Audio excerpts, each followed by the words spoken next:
ವೀಕ್ಷಕರೇ, ಅಂದು ಡಿಸೆಂಬರ್ 18, 2025 ಗುರುವಾರ. ಬಾಂಗ್ಲಾದೇಶದ ಇತಿಹಾಸದಲ್ಲಿ ಇದೊಂದು ಕರಾಳ ದಿನ. ಅಂದು 2 ಸಾವು ಸಂಭವಿಸುತ್ತೆ.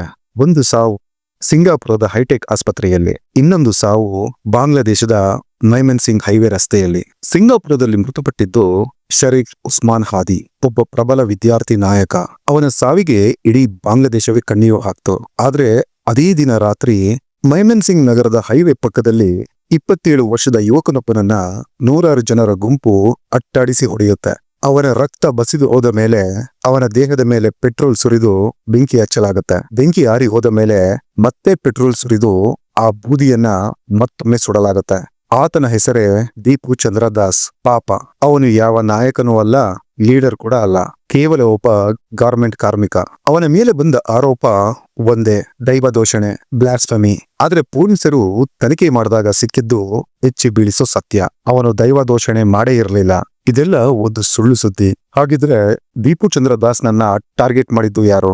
ಆ ವಿದ್ಯಾರ್ಥಿ ನಾಯಕನ ಸಾವಿನ ಸೇಡನ್ನ ತೀರಿಸ್ಕೊಳ್ಳಕ್ಕೆ ಈ ಬಡ ಹಿಂದೂ ಕಾರ್ಮಿಕನನ್ನ ಬಲಿಪಶು ಮಾಡಲಾಯ್ತಾ? ಅಥವಾ ಇದರ ಹಿಂದೆ ಬೇರೆ ಯಾರದ್ದೋ ಹಣಕಾಸಿನ ಪಿತೂರಿ ಇದೆಯಾ? ಬನ್ನಿ, ಹಾಗಿದ್ರೆ ಬಾಂಗ್ಲಾದೇಶದ ಆ ಕರಾಳ ರಾತ್ರಿಯ ಕಥೆಯನ್ನ ಎಳೆ ಎಳೆಯಾಗಿ ಡಿಕೋಡ್ ಮಾಡೋಣ. ವೀಕ್ಷಕರೇ, welcome to the world of crime.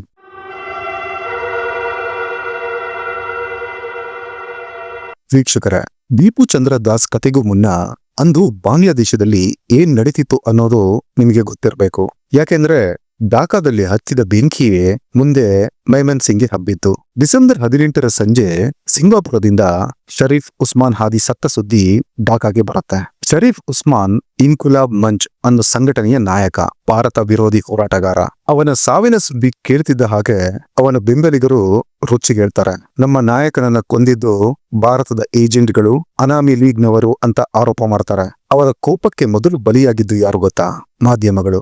ರಾತ್ರಿ ಸುಮಾರು 8 ಗಂಟೆಯ ಸಮಯ ಢಾಕಾದ ಕಾರ್ವಾನ್ ಬಜಾರ್ನಲ್ಲಿರೋ ಬಾಂಗ್ಲಾದೇಶದ ಅತಿದೊಡ್ಡ ಪತ್ರಿಕೆಗಳಾದ ಪ್ರಥಮೋ ಆಲೋ ಮತ್ತು ದಿ ಡೈಲಿ ಸ್ಟಾರ್ ಈ 2 ಕಚೇರಿಗಳಿಗೆ ನುಗ್ತಾರೆ. ಆ ದೃಶ್ಯ ನೋಡಿದ್ರೆ ಎಂತವರೆಗೂ ಭಯವಾಗತ್ತೆ. ಬಿಲ್ಡಿಂಗ್ ಕೆಳಗೆ ಬೆಂಕಿ ವೃತ್ತಿ ಉರಿತಿತ್ತು. ಮೇಲೆ ಸುಮಾರು 25ಕ್ಕೂ ಹೆಚ್ಚು ಪತ್ರಕರ್ತರು ಜೀವ ಉಳಿಸ್ಕೊಳ್ಳಕ್ಕೆ ಟೆರೆಸ್ ಮೇಲೆ ಓಡಿ ಹೋಗಿ ಔತ್ಕೊಂಡಿದ್ರು. ಒಬ್ಬ ಲೇಡಿ ಜರ್ನಲಿಸ್ಟ್ ಫೇಸ್ಬುಕ್ ಲೈವ್ ಬಂದು ಅಳ್ತಿದ್ರು, ದಯವಿಟ್ಟು ನಮ್ಮನ್ನ ಉಳಿಸಿ ಅಂತ. ಅಷ್ಟೇ ಅಲ್ಲ, ಛಾಯಾನಟ್ ಅನ್ನೋ ಸಾಂಸ್ಕೃತಿಕ ಕೇಂದ್ರದ ಮೇಲೂ ದಾಳಿ ಮಾಡಿದ್ರು.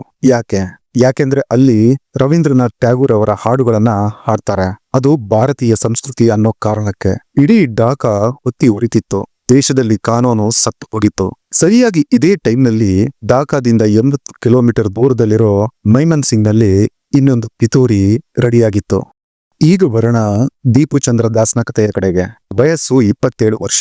ಮೈಮನ್ಸಿಂಗ್ ಜಿಲ್ಲೆಯ ಬಾಲೂಕಾ ತಾಲೂಕಿನ ಜಮಿರದಿಯ ಡುಬಾಲಿಪಾರ್ ಏರಿಯಾದಲ್ಲಿ ವಾಸವಾಗಿದ್ದ ಬಡ ಕುಟುಂಬದ ಹಿಂದೂ ಯುವಕ. ಅವನೊಬ್ಬ ಸಾಧಾರಣ ಮೆಷಿನ್ ಆಪರೇಟರ್. ಕೆಲಸ ಮಾಡ್ತಿದ್ದ ಜಾಗ ಪಯೋನೀರ್ ನೀಟ್ವೇರ್ ಫ್ಯಾಕ್ಟರಿ. ಅಂದು ಡಿಸೆಂಬರ್ 18 ಗುರುವಾರ ಫ್ಯಾಕ್ಟರಿಯಲ್ಲಿ ವಿಶ್ವ ಅರಬಿಕ್ ಭಾಷಾ ದಿನ ಆಚರಣೆ ನಡೀತಿತ್ತು. ಸಂಜೆ ಸುಮಾರು 4 ಗಂಟೆಯ ಸಮಯ. ಫ್ಯಾಕ್ಟರಿ ಒಳಗೆ ಇದ್ದಕ್ಕಿದ್ದಂತೆ ಒಂದು ಸುದ್ದಿ ಹಬ್ಬತ್ತೆ. ದೀಪು ಚಂದ್ರ ದಾಸ್ ಅರಬಿಕ್ ಭಾಷೆಯ ಬಗ್ಗೆ ಮತ್ತು ಪ್ರವಾದಿಗಳ ಬಗ್ಗೆ ಕೆಟ್ಟದಾಗಿ ಮಾತಾಡ್ತಿದ್ದಾನೆ ಅಂತ. ವೀಕ್ಷಕರೇ, ಇಲ್ಲಿ ಗಮನಿಸಬೇಕಾದ ಅಂಶ ಅಂದ್ರೆ ಢಾಕಾದಲ್ಲಿ ಗಲಾಟೆ ನಡೀತಿದೆ ಅಂತ ಗೊತ್ತಾದ ತಕ್ಷಣವೇ ಇಲ್ಲಿ ಈ ಸುದ್ದಿ ಹುಟ್ಟುಕೊಳ್ಳುತ್ತೆ. ಇದು ಕಾಕತಾಳೀಯನ ಅಥವಾ ಪ್ಲಾನ್ ಮಾಡಿರೋದ? ಪೊಲೀಸರ ತನಿಖೆಯಲ್ಲಿ ಮುಂದೆ ಗೊತ್ತಾಗತ್ತೆ. ದೀಪು ಚಂದ್ರ ಅರಬಿಕ್ ಬಗ್ಗೆ ಕೆಟ್ಟದಾಗಿ ಮಾತಾಡೇ ಇಲ್ಲ. ಹಾಗಿದ್ರೆ ಆ ಸುಳ್ಳು ಮುಟ್ಟಿಸಿದ್ದು ಯಾರು?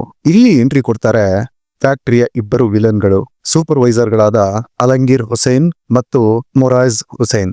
ದೀಪುನ ಕೊಲ್ಲೋಕೆ ಧರ್ಮ ಒಂದು ಮುಖ್ಯ ಕಾರಣ ಆದ್ರೆ ಅದರ ಹಿಂದೆ ಹಣದ ವಾಸನೆ ಕೂಡ ಇದೆ. ಸ್ಥಳೀಯ ಮೂಲಗಳ ಪ್ರಕಾರ ದೀಪು ಚಂದ್ರ ದಾಸ್ ತನ್ನ ಸಂಬಳದ ಹಣವನ್ನ ಈ ಸೂಪರ್ವೈಸರ್ಗಳಲ್ಲಿ ಒಬ್ಬರಿಗೆ ಸಾಲವಾಗಿ ಕೊಟ್ಟಿದ್ದ ಎಂಬ ಮಾತು ಕೇಳಿ ಬರ್ತಿದೆ.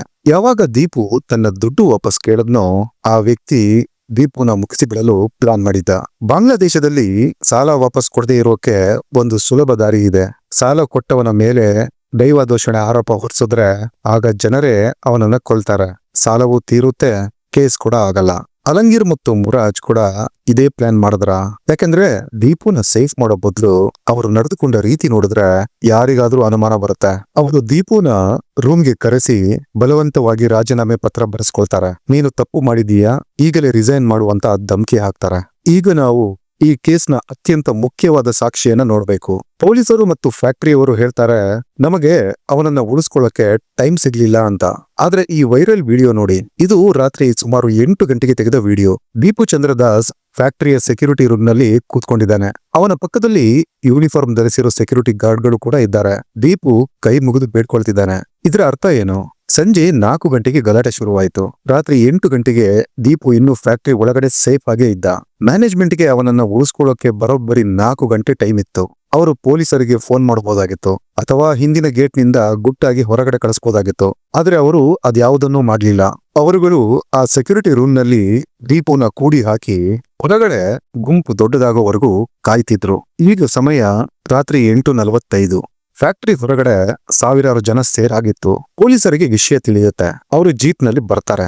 ಆದ್ರೆ ಪೊಲೀಸರು ಕೊಡುವ ಕಾರಣ ಕೇಳಿದ್ರೆ ಶಾಕ್ ಆಗ್ತೀರಾ. ಜನ ರಸ್ತೆ ಬ್ಲಾಕ್ ಮಾಡಿದ್ರಿಂದ 10 ಕಿಲೋಮೀಟರ್ ಟ್ರಾಫಿಕ್ ಜಾಮ್ ಆಗಿತ್ತು, ನಾವು ಸ್ಪಾಟ್ಗೆ ಬರೋಕೆ ಆಗ್ಲಿಲ್ಲ ಅಂತಾರೆ. ಅಂದ್ರೆ ಪೊಲೀಸರು ಟ್ರಾಫಿಕ್ ನಲ್ಲಿ ಸಿಕ್ಕಾಕೊಂಡಿದ್ರು. ಇತ್ತ ಫ್ಯಾಕ್ಟರಿ ಗಾರ್ಡ್ಗಳು ದೀಪುನ ಕೈ ಬಿಟ್ಟಿದ್ರು. ರೊಚ್ಚಿಗೆದ್ದ ಗುಂಪು ಫ್ಯಾಕ್ಟರಿಯ ಚಿಕ್ಕ ಗೇಟ್ ಅನ್ನ ಮುರಿದು ಒಳಗೆ ನುಗ್ಗುತ್ತೆ. ನೇರವಾಗಿ ಸೆಕ್ಯೂರಿಟಿ ರೂಮ್ಗೆ ಹೋಗಿ ದೀಪುನ ಎಳೆದಾಡ್ತಾರೆ. ಆಗ ಅಲ್ಲಿನ ಸೆಕ್ಯೂರಿಟಿ ಗಾರ್ಡ್ಗಳು ಏನ್ ಮಾಡ್ತಿದ್ರು? ದೀಪುನ ರಕ್ಷಣೆ ಮಾಡಬೇಕಾದವರು ಬಾಗಿಲು ತೆಗೆದು ಆ ಗುಂಪಿಗೆ ದಾರಿ ಮಾಡಿಕೊಟ್ರ ಅಥವಾ ತಸ್ಲಿಮಾ ನಸ್ರೀನ್ ಹೇಳುವಂತೆ ಪೊಲೀಸರೇ ಅಲ್ಲಿ ಇದ್ದು ಗುಂಪಿಗೆ ಹೆದರಿ ದೀಪುನ ಒಪ್ಸಿದ್ರ? ಇದು ಇನ್ನೂ ಉತ್ತರವಿಲ್ಲದ ಪ್ರಶ್ನೆ. ಈಗ ಸಮಯ ರಾತ್ರಿ 9 ಗಂಟೆ. ಆ ರಾಕ್ಷಸರು ದೀಪುನ ಎಳೆದುಕೊಂಡು ಫ್ಯಾಕ್ಟರಿಯಿಂದ ಹೊರಗೆ ಬರ್ತಾರೆ. ಕಲ್ಲು, ಇಟ್ಟಿಗೆ, ದೊಣ್ಣೆಗಳಿಂದ ಮನ ಬಂದಂತೆ ಹೊಡಿತಾರೆ. ದೀಪು ನಾನು ಏನು ಮಾಡಿಲ್ಲ ಅಂತ ಕೊನೆ ಬಾರಿನೂ ಹೇಳ್ತಾನೆ. ಆದ್ರೆ ಕೇಳೋರಿಲ್ಲ. ಅರ್ಧ ಜೀವ ಆಗಿದ್ದ ದೀಪುನ ಎಳೆದುಕೊಂಡು ಢಾಕಾ ಮೈಮೆನ್ಸಿಂಗ್ ಹೈವೇಗೆ ತರ್ತಾರೆ. ಅಲ್ಲಿದ್ದ ಒಂದು ಮರಕ್ಕೆ ಆತನ ದೇಹವನ್ನ ಹಾಕ್ತಾರೆ. ಬೈಕ್ ನಿಂದ ಪೆಟ್ರೋಲ್ ತೆಗೆದು ಸುರಿತಾರೆ, ಬೆಂಕಿ ಹಚ್ತಾರೆ. ದೃಶ್ಯ ಎಷ್ಟು ಕ್ರೂರವಾಗಿತ್ತಂದ್ರೆ ಆ ರಸ್ತೆಯಲ್ಲಿ ಹೋಗೋ ವಾಹನಗಳನ್ನ ನಿಲ್ಲಿಸಿ ನೋಡಿ ದ್ರೋಹಿಯ ಗತಿ ಏನಾಯ್ತು ಅಂತ ತೋರಿಸ್ತಿದ್ರು. ಸ್ವಲ್ಪ ಹೊತ್ತಿನ ಮೇಲೆ ಬೆಂಕಿ ಆರಿ ಹೋಗುತ್ತೆ. ಇನ್ನೂ ಪೂರ್ತಿ ಸುಟ್ಟಿಲ್ಲ ಅಂತ ಮತ್ತೆ ಪೆಟ್ರೋಲ್ ತಂದು 2ನೇ ಬಾರಿ ಸುಡ್ತಾರೆ. ಬೆಳಿಗ್ಗೆ ನೋಡುವಷ್ಟರಲ್ಲಿ ಆ ದೇಹ ಕೇವಲ ಬೂದಿಯ ರಾಶಿಯಾಗಿತ್ತು. ಮರುದಿನ ಬೆಳಗ್ಗೆ ಅಂದ್ರೆ ಡಿಸೆಂಬರ್ 19 ಈ ಘಟನೆ ಇಡೀ ಪ್ರಪಂಚಕ್ಕೆ ಗೊತ್ತಾಗತ್ತೆ. ಭಾರತ ಸರ್ಕಾರ ಕೂಡ ಇದರ ಬಗ್ಗೆ ಕಳವಳ ವ್ಯಕ್ತಪಡಿಸುತ್ತೆ. ಬಾಂಗ್ಲಾದೇಶದ ಮುಖ್ಯಸ್ಥ ಮೊಹಮ್ಮದ್ ಯೂನುಸ್ ಈ ಘಟನೆ ಖಂಡಿಸ್ತಾರೆ. ಪೊಲೀಸರು ಮತ್ತು ರಾಪಿಡ್ ಆಕ್ಷನ್ ಬೆಟಾಲಿಯನ್ ತನಿಖೆ ಶುರು ಮಾಡ್ತಾರೆ. ಬಾಲೂಕಾ ಪೊಲೀಸ್ ಠಾಣೆಯ ಇನ್ಸ್ಪೆಕ್ಟರ್ ಅಬ್ದುಲ್ ಮಾಲಿಕ್ ಫ್ಯಾಕ್ಟರಿಯ ಸಿಸಿಟಿವಿ ಚೆಕ್ ಮಾಡ್ತಾರೆ. ಕೊನೆಗೆ rapid action battalion commander Naimul Hussain ಒಂದು ಪ್ರೆಸ್ ಮೀಟ್ ಮೂಲಕ ಸತ್ಯ ಹೇಳ್ತಾರೆ. ನಾವು ತನಿಖೆ ಮಾಡಿದೀವಿ. ದೀಪು ಚಂದ್ರ ದಾಸ್ ದೈವ ದೂಷಣೆ ಮಾಡಿರೋದಕ್ಕೆ ನಮಗೆ ಯಾವುದೇ ಸಾಕ್ಷಿ ಸಿಕ್ಕಿಲ್ಲ. ಅವನು ಅಮಾಯಕ. ಇದೊಂದು ಸುಳ್ಳು ವದಂತಿ ಅಂತಾರೆ.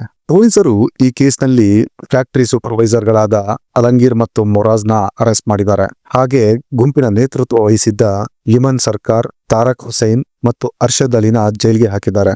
ವೀಕ್ಷಕರೇ, ಇಲ್ಲಿ ನಾವು ಒಂದು ತೀರ್ಮಾನಕ್ಕೆ ಬರಬಹುದು. ದೀಪು ಚಂದ್ರ ದಾಸ್ ಸತ್ತಿದ್ದು ದೈವ ದೂಷಣೆ ಮಾಡಿದ್ದಕ್ಕೆ ಅಲ್ಲ. ಅವನು ಸತ್ತಿದ್ದು 2 ಕಾರಣಕ್ಕೆ. ಒಂದು, ರಾಜಕೀಯ ದ್ವೇಷ. ಢಾಕಾದಲ್ಲಿ ವಿದ್ಯಾರ್ಥಿ ನಾಯಕ ಸತ್ತ ಸಿಟ್ಟಿಗೆ ಇಲ್ಲೊಬ್ಬ ಹಿಂದೂ ಕಾರ್ಮಿಕನ ಬಲಿ ಬೇಕಿತ್ತು. 2ನೇಯದು ವೈಯಕ್ತಿಕ ದ್ವೇಷ. ಕೊಟ್ಟ ಸಾಲ ವಾಪಸ್ ಕೇಳಿದ್ದಕ್ಕೆ ಮ್ಯಾನೇಜರ್ಗಳು ಆಡಿದ ನಾಟಕ. ಒಬ್ಬ ಮನುಷ್ಯನನ್ನು ಕೊಲ್ಲೋಕೆ ಒಂದು ಸುಳ್ಳು ಸಾಕು ಅನ್ನೋದಕ್ಕೆ ಈ ಕೇಸ್ ಸಾಕ್ಷಿ. ಇವತ್ತು ದೀಪ್, ನಾಳೆ ಇನ್ನೊಬ್ಬ ಇರಬಹುದು. ಬಾಂಗ್ಲಾದೇಶದಲ್ಲಿ ಅಲ್ಪಸಂಖ್ಯಾತರಿಗೆ ರಕ್ಷಣೆ ಇದೆಯಾ ಅನ್ನೋ ಪ್ರಶ್ನೆ ಈಗ ಇಡೀ ಪ್ರಪಂಚದ ಮುಂದಿದೆ. ದೀಪು ಕುಟುಂಬಕ್ಕೆ ನ್ಯಾಯ ಸಿಗಲೇಬೇಕು. ಆ ರಾಕ್ಷಸರಿಗೆ ಕಠಿಣ ಶಿಕ್ಷೆ ಆಗ್ಲೇಬೇಕು. ವೀಕ್ಷಕರೇ, ಈ ಕೇಸ್ನ ಬಗ್ಗೆ ನಿಮ್ಮ ಅಭಿಪ್ರಾಯಗಳನ್ನ ಕಾಮೆಂಟ್ ಸೆಕ್ಷನ್ ಅಲ್ಲಿ ದಯವಿಟ್ಟು ತಿಳಿಸಿ ಅಂತ ರಿಕ್ವೆಸ್ಟ್ ಮಾಡ್ತಾ ಸಿಗ್ತೀನಿ ಮುಂದಿನ ಎಪಿಸೋಡ್ ನಲ್ಲಿ. Till then, take care.